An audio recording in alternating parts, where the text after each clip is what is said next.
Hello, my name is Jamie Holland, and this is my presentation for the Transcultural Nursing Project for Nursing 480 Transcultural Healthcare.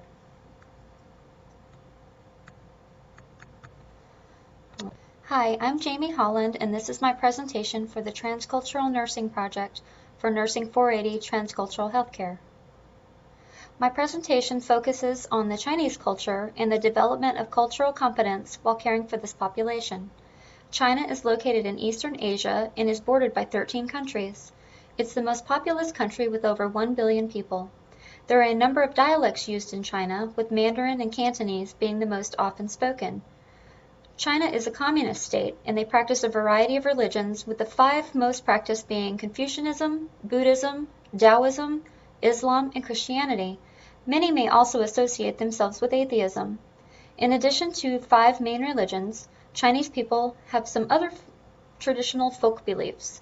More than 200 million people believe the existence of the ancestor souls and worship them, while about 700 million have taken part in the activities to worship their ancestors or related activities. Their diet consists mainly of rice, wheat, fish, and vegetables. Chinese people are non-confrontational. Saving face is of primary importance, and appearing to be in the right or attempting to please someone is more important than honesty. Elders are highly regarded and respected, and multi-family homes are common. Traditional medicine is still widely practiced. It is an ancient, intricate system that places an emphasis on the whole body rather than specific ailments. All natural elements, including human beings, are thought to be made of yin, the female force, and yang, the male force. These opposing forces are part of the body's qi. Health problems are considered a manifestation of an imbalance of yin and yang that disrupts a person's qi. Herbal remedies are often used, as well as acupuncture and massage. Foods are classified as hot and cold and must be balanced to maintain health. Western medicine has become more accessible in China and has been embraced by those living or raised in the U.S. The 5 elements theory, wood, fire, earth, metal, and water, is the theory that humans are in connection with the external environment. Organs are associated with emotions. Lung is worry, gallbladder and liver anger, heart happiness, kidney fear, and spleen desire. The Chinese also believe in karma and talking about illness or death as bad luck, as it may come to fruition. They may not inform family or of an illness to protect the family members. Somatic complaints are indicators or mental illness. Somatization in traditional Chinese culture is an acceptable way to express emotional distress and obtain attention. Deference to authority, where they may not verbalize anxiety or doubts, or not follow through with medication, this can be misinterpreted as noncompliance. They may do this to save face, especially with mental health problems, where they do not want to disagree with the physician. The Chinese define health with the health-preserving theory. Chinese traditional medicine is used to enhance physical fitness, prevent diseases, postpone aging, and prolong the life of spiritual toning, therapeutic diets, and medicated diet, healthy exercises, yin and yang balance. Being healthy is highly regarded and approached holistically. They use their natural remedies to obtain harmony, which means health, good weather, and good fortune, while disharmony leads to disease, disaster, and bad luck. The strategy of Chinese medicine is to restore harmony. Like a gardener uses irrigation to compost and grow robust plants, the doctor uses acupuncture, herbs, and food to recover and sustain health. Chinese women may assume the sick role during pregnancy and rely on others for care and assistance. Pregnancy and childbirth are believed to disrupt the balance of hot and cold that is required for good health. Various dietary and behavioral practices are customary for the health of the mother and the baby. They may eat special soups and chicken broth, and they do not eat pineapple as they believe it causes miscarriage. The mother-in-law is normally present during birth and takes an authoritative role in childbearing and care. The mother is usually discouraged from crying out during birth. She should be given a choice between traditional and Western practices to avoid stress. High value is placed on raising and maintaining the family. Keeping the family intact and close is of utmost importance to Chinese mothers. The mother-in-law plays a large role in raising the children, and the mother-in-law also takes and an authoritative stance with strict discipline. Chinese women are modest in nature and usually prefer a female clinician. Be careful with touch and always ask permission before doing so. Keep them covered as much as possible to maintain modesty. Chinese children are brought up with Western and traditional views. They are often used as interpreters for other family members, and there is often an emphasis on education and success, as they are expected to take care of their elders later in life. Be aware of underlying stress that may be placed on the child due to high familial expectations. Keep touching to a minimum, and maintaining distance is a sign of respect. Although independence is increasing amongst Chinese children, questions should be directed to the parents out of respect. Many adults are American-born but still retain traditional values of respect for authority and elders, passivity, family values, and fatalism. There is a lack of culturally sensitive assessment instruments, so caution must be used and is advised when interpreting questionnaires and other instruments that have not been validated cross-culturally. Although they have been assimilated in the U.S., they were most likely raised by their foreign-born parents and still hold traditional beliefs close and use Chinese dialect in the home.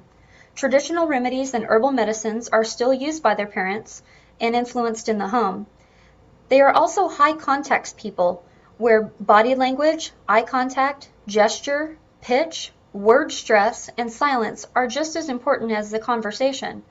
They are often in tune with the mood of others and can expect the same from the clinician to help them sort out their problems. They may be nodding their head and smiling out of politeness, but do not understand the clinician.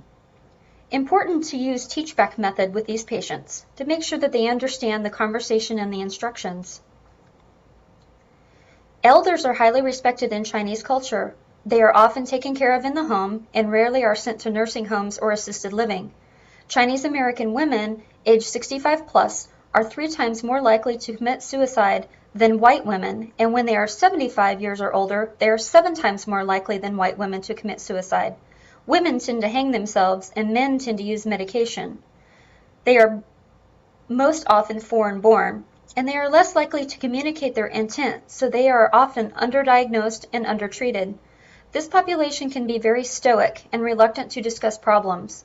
Their adult children are the ones who usually take them to the doctor. They may be relying on traditional remedies to cure their ailments. It is very important to ask about their cultural beliefs, and it may take time to develop a trusting relationship with them. As with the adults, be sure to use the teach-back method to make sure they understand, as they may not ask questions and will nod they understand when in fact they are trying to save face. Chinese people tend to be highly group-oriented people who place a strong emphasis on family connection as the major source of identity and protection against the hardships of life. The family model is an extended one, including immediate family and relatives, and loyalty to the family is expected. Thus, independent behavior that may disrupt the harmony of the family is highly discouraged. One must never bring dishonor or disgrace to oneself or the family. In the traditional Chinese family, parents define the law and the children are expected to abide by their requests and demands. Filial piety, or respect for one's parents and elders, is critically important. In the most traditional of families, this manifests in rules of conduct such as only speak when spoken to, speak only if one has something important to say. Self-control is expected, and individuals should demonstrate inner stamina and strength to tolerate crisis. In healthcare settings, Chinese may be unwilling to acknowledge strong emotion, grief, or pain due to their family and cultural values. Western medical professionals often find the stoic demeanors difficult to interpret. They rely on one another for support and guidance, and value each other's input as well. In summary, a cross-cultural mindset requires understanding one's own health beliefs and behaviors first, and then applying that baseline of understanding as a means of making effective comparisons across cultures.